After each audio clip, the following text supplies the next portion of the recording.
ourselves time-bound that we expect things to change. I remember when I took over our organization, there were a lot of problems. That is the Central Organization of Trade Unions. It could not afford a ticket, even of one guest or a delegate or whatever.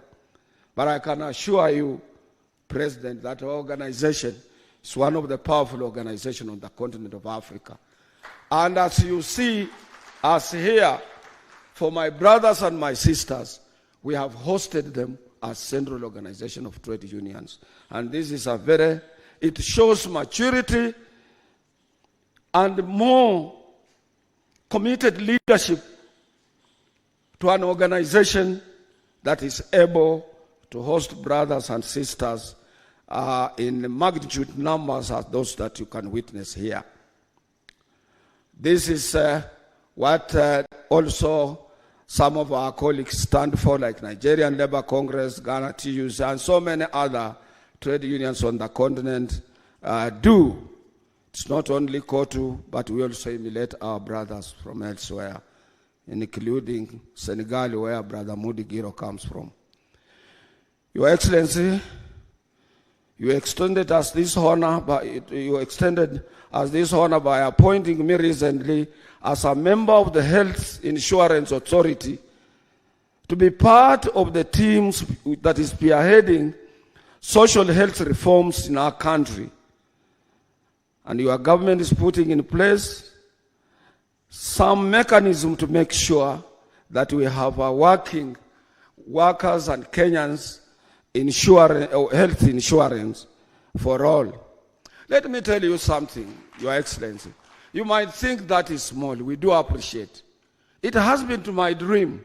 And I want to tell those, I wish those who are in my age bracket, and say from 40 years or 35 years now, up to where I am, if you close that door there, and you ask your police officers to carry out inspection in our pockets and in our handbags, and extend it to our rooms or our cars, you will be required to have cartons and cartons to fill the tablets of the medicines, capsules, and what type of medicines that these people work with.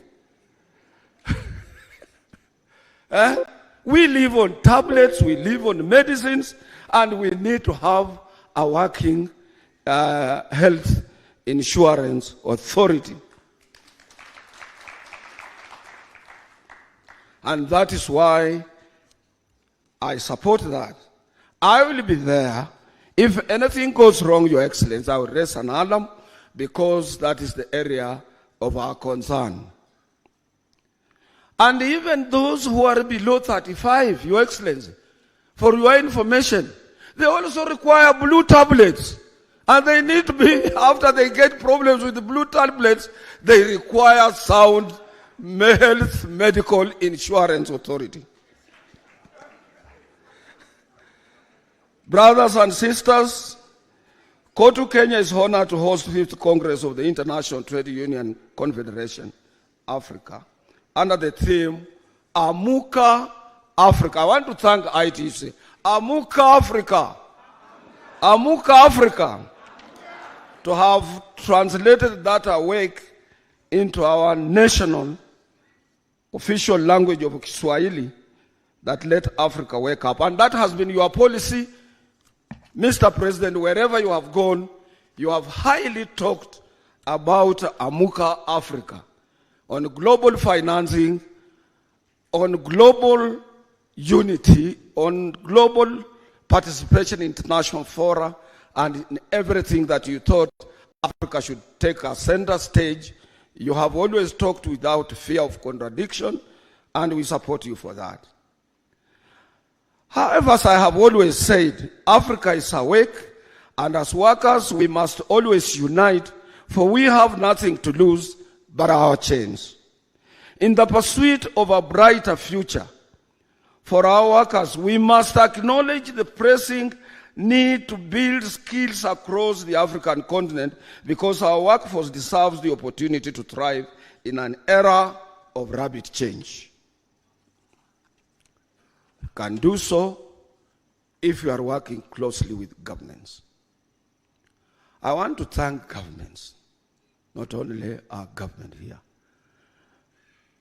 When we were in our meeting in Geneva, that is the governing body where I represent workers in this region. Sorry, Sister Jacqueline, it's a little bit painful. But government supported us to make sure that we win a vote to refer the right to strike to the International Court of Justice. Where there is an arbitration, where people are not understanding, let other people arbitrate us. And if you are not working with governments together, moving with governments together, they would have left us alone. And that is why there are things under social tripartism that both employers, workers, and governments must move towards one line. And the three are anchored at the International Labour Organization like this. That is why, after our elections and our party lost to his party, to the party of the president, I told my colleagues, I go back to where I belong.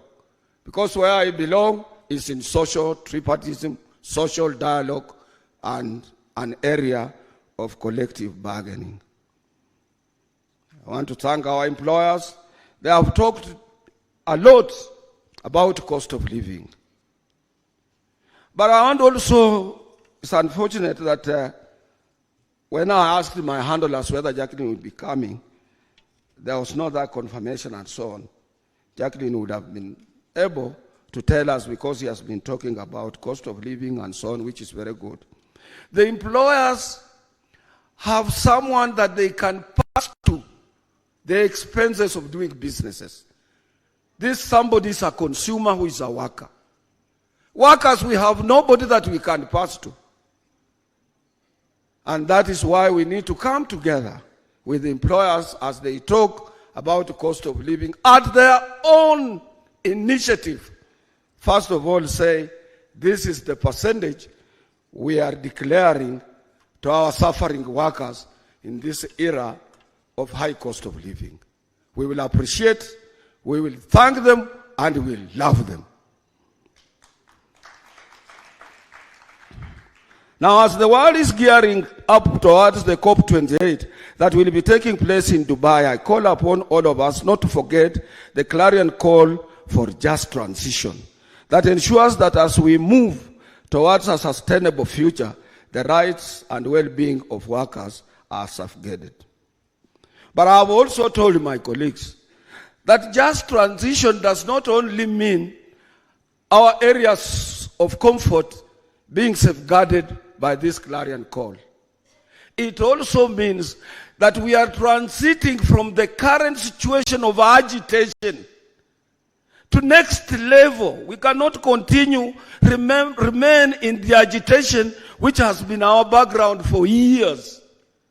We must move to a next level from agitation to articulation so that we can attract both our employers and government to sit down and see what is good for workers and what do we need to have. Furthermore, we must remain true to our commitment of ending gender abuses in our workplaces through foster environments where all workers, regardless of gender, can contribute their talents without fear of discrimination or harassment. At this point, let me thank Mr. President for the further support you have extended to us by constituting a tripartite committee that is now working towards the process of ratifying various international labor conventions in the country, notably Convention number 190 and Convention number 189, to which you have made references to in various addresses that you have made, both locally and across the globe. We kindly ask your government to hasten this process and carry out this ratification as the world is watching us, Your Excellency. Brothers and sisters, it is about time that African continent adopts the high roadmap towards social protection. The well-being of our workers should not be compromised for short-term gains, because social protection measures are not only a mark of a civilized society, but also an investment in the stability and resilience of our workforce. And on this note, I want to thank Your Excellency for having said that let us, we in Kenya here, change our contribution to a little bit higher contribution, so that when one is retiring, he has something to carry with him at home. I thank you for that. We used not to see that. We used to take the government to court on the same, but I think if that care is taken, then that will be all right. Lastly, I want to appeal also to my colleagues who are here. What we need to do is like what others do. Let government have our money if there is money. But let us also carry out audit on that so that we can complain. Sometimes we make complaints and we don't audit. And when we don't audit, whom do you claim? Brothers and sisters, let me, as I wind up, remind us that in this age of rapid digitization, unions must evolve and fight to remain relevant by inventing new approaches towards membership drive that is so sophisticated and organized for our member sustainability. I want to declare to our brothers here in Kenya and those who are from elsewhere in Africa that I've had a short meeting with the Director General of the International Labour Organization. And one of the flags I raised was towards this issue of digitization and digital economy and so on. We need, as leaders, to go to the drawing board and understand it well, and we require a lot of support from the International Labour Organization. I'm happy that the Director General has itemized it as an item of agenda to be seriously discussed at the International Labour Conference. Brothers and sisters, let me end by reminding us that our struggles and triumphs are interconnected across borders. As such, solidarity is our strength, and by uniting with workers worldwide, we amplify our collective voice for justice and fairness. This Congress, therefore, is a pivotal moment for us to reflect on our shared aspirations and renew our total commitment to the cause of workers. We have nothing to lose, but freeing ourselves, and together we shall forge our path towards a more equitable and prosperous future of workers across our continent. Finally, Your Excellency, let me take this opportunity to humbly thank the team behind the success of this Congress. As issues related to security and what have you, Your Excellency, you delivered a very senior Chief of Staff from your office, Josphat Nanok, to be with us. The Minister of Labour gave us Sister Helena Pio, and Dr. William Kiprono from the Minister of Labour, Dr. Emo Mwanga from Kenya Revenue Authority, and our guests have not complained on any issue of paying taxes on whatever they were carrying. And also Sister Susan Wanjira from Kenya Airports Authority, Brother Kimanzi Mutuk from Directorate of Immigration, to make sure that nobody is harassed at the airport or something like that. And also the Nairobi Regional Commissioner's Office and the officer in charge of police. So our brothers and sisters from outside who are here, they are safe because of the officers you gave us. Lastly, I want to thank my own deputy because they are organizing this workshop when I'm in the GB in Geneva. Brother Benson Okwaro, the chairman of the function, Brother Albert Njeru, together with the colleagues, Reverend Joel Kandie Chebi, Brother Ernest Nadome, as well as Sisters Rebecca Nyatagora, Sister Rosso Mamo, and the entire Cotu staff. And I want you to continue doing that good job until we will see our brothers and sisters off. And the medical center must be around, Brother Barasa. We must make sure that whoever becomes sick is attended to immediately. I want to thank you, and I want to thank you, President, once again for finding time to be with us. I know there are a lot of important functions that you skipped because of us. And may God bless you. Asante sana ndugu Francis Atwoli, waziri, karibu.